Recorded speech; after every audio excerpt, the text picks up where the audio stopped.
So what do you carry your photography?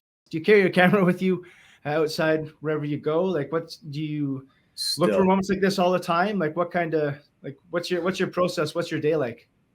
So I definitely carry my camera all the time, which is good and bad because, there's always that fear someone's going to take it. Like if I got to run to a gas station, I consider it's actually something you told me you heard from another photographer is it doesn't matter where you are, treat it like a child, bring it with you, even if it's only for 5 minutes. That's all it takes to lose all your gear. So I find myself grocery shopping with my camera just on my back, just because I live in fear that it will be taken and everything I've accumulated thus far will be gone. Um, but I try and take photos of everything. I try and take photos every day, just even of random things that I see. Sometimes I look back later and go, that wasn't that interesting, And other times I'm like, oh, that's a banger. Like that was. I'm glad I took the time to stop, find a safe place to park my car, and take a shot. How often are you without your camera and forced to use your cell phone? It doesn't happen often. However, I should have sent you this one picture. I was up north with my family there, my dad and my brothers, and uh, I forget. We were pulling the docks out of the water, and all of a sudden there was the end of the rainbow landed in the lake. Um, so you could see the end of the rainbow, which I've never seen before. I thought that was one of those myths. You never see the end of the rainbow, and I had to take the picture with a cell phone because I was nowhere near my camera. It was like way far away, and I how free or how fast that'll disappear. So I uh, I grabbed the cell phone, I took it. The picture came out good. I mean, I'm not gonna lie. I mean, cell phones today, their cameras are incredible. It kills me inside.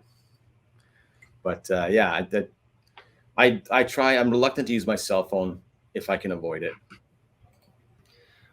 When we moved up here to the north of Alberta, I'd be walking my dog around, and I just at least every third time I'm out, we encounter deer in the road or on some nearby grass or whatever.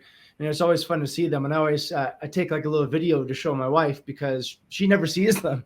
It's always me that's taking the dog out and seeing them. So uh, it, of course, it's dark. It's at night. I have like my phone, which I have even phone that shoots in 720p max. And anyway, so jump back to us like sitting on the couch watching those old like ghost shows and UFO shows and Bigfoot shows. And I'm like, man, every single photo is always this blurry piece of crap. Right? It's never like a crisp photo. And so I came and I show her the deer, which are like out of focus and jumping around and just graying everywhere. And she's like, here you're asking me why is there nobody ever any clear photos of like the Bigfoot or whatever? And it's the exact same scenario, right? All they have on them is their cell phone. Yeah, I know. I know, and I've had pictures that people have seen where I've said I took this with a cell phone, and then there's some photographers will be like, yeah, it's not a big thing. It's not a big deal. It's fine to take a photo with an iPhone. And I don't disagree. It's just I'm trying to take the time to learn these new cameras and develop a craft. And if all I got to do is snap it with a cell phone, I don't know. It doesn't feel as gratifying when you get that good pic. And that's just my opinion. I know there's some great photographers who use almost strictly a cell phone, and you can't contest it. They take great photos. They really do. And with the software available to us just on our phones, like the editing software, I mean, you could make museum quality photos. It's not that hard, I guess. So I don't know. I want to master the craft. I want to master my cameras, and I just want to learn as I go. I mean, I'm still fresh at this. Like I'm not a very experienced photographer by any means. I'm just learning.